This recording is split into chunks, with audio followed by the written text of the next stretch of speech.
Like, I have to talk about this book. I listened to the entire thing in one sitting, and I have to go back a minute. A couple of months back, I had done a post about the fact that the there's a lot of state legislatures that are pushing to get rid of no-fault divorce, and that really does affect women and children mostly, and it makes it harder for people who are in abusive situations to get out of their divorces, because to prove cause is so hard.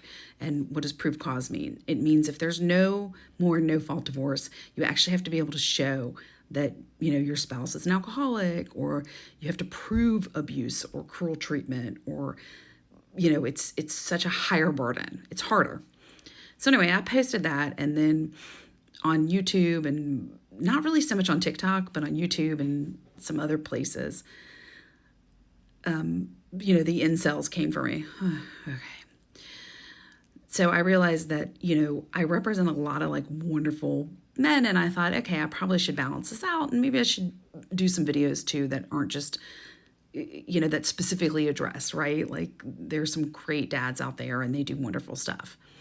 And on one of the videos that I made following that, I talked about how, appearances, and allegedly, because I am not in these people's lives, but it kind of seemed like, when Britney Spears was having a tough time, that Kevin Federline, stepped up and helped her out. Okay. Then I listened to this book. And I'm not making a joke here at all when I say this. If you listen to that book, and if you've ever experienced any kind of abuse, or if you work in that field like I do, and you see it, it is so, it was difficult, and it is horrific what this woman went through. And I don't even feel like I have the lexicon to give this justice. And I understand, a memoir is written from, the person who's writing its perspective. But, basically, in my simple little brain, it seemed like this woman, Britney Spears, allegedly, right? Not in her life, but her book is saying that, she had this terrible, well, we go back, right? If you've read the book, it seems like after she had to have the abortion that she talks about, right? She never really got the rest or the mental health care to help process all of that. And then, she was just pushed to work. And then she ended up, because she was supporting her entire family. And then she ended up, meeting Kevin Federline, and then they had a baby, boom. And then they had another baby, boom. And she had this like immense postpartum depression. I can't remember the medical term for it.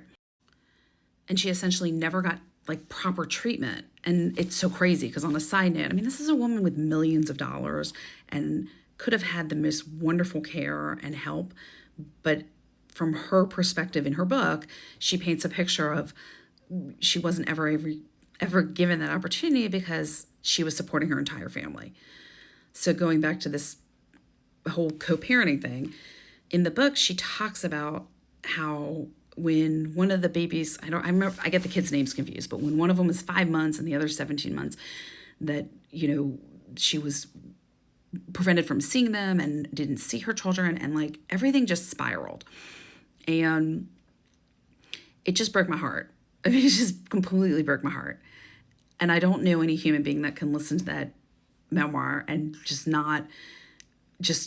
feel horrified and even complicit. Because when this was all going on, I had just started working, and it's like when all these gossip websites were so big, and I clicked on them. I read these trashy articles online. I contributed. I do. I own it. I feel that I contributed to the, I guess, bullying. I don't have a better word for this, of this woman when she was in the worst part. And she talks about, and let me be clear, when I say contributed, I never like wrote and harassed her online, but I feel like clicking those links makes all of us culpable. And there's this one line in there where she says something kind of like, if you're in a normal, healthy family, when you're having trouble, right, you're hugged and loved and given support. And she never got that. She just never got it. So reading, or I guess listening to this book and then kind of thinking about the situation with her and Kevin, I think there's two things that I'm taking away. And this is me in my capacity as a human being, not me as a lawyer and me as a woman. One is, it is very difficult, no matter whether you have millions of dollars or $0. The unifying kind of, or it's not the right word, the common thread is that if you're a woman and you're in a situation like this, right, where your family's pushing you to support for them, and you're just repeatedly being used by your family and by all of these men, and you're being used for their benefit, their financial benefit, their reputational benefit. I mean, you'll break. And I think the other big takeaway is, just on a personal level, I think it's incredible this book came out. I'm going to kind of ignore any conspiracy theories that, I don't know, that it's not her or it's a team. I don't even care at this point. I think that we saw this in real time, and to not believe that what she is saying in this book is what occurred, not just like from her perspective, because we saw it. It was happening. And when you think about her catalog and her songs and this theme of her just constantly being like, pushed and not feeling supportive, I just think as a society, oh my gosh, we really just, we're horrible to this woman.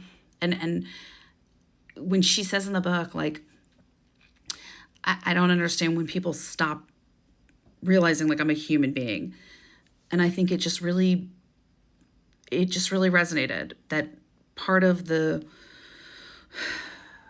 negatives of us having access to information so readily is this ability to kind of compartmentalize these celebrities and dehumanize them. And it's so gross and so horrible. And I don't know now that in my prior video that maybe,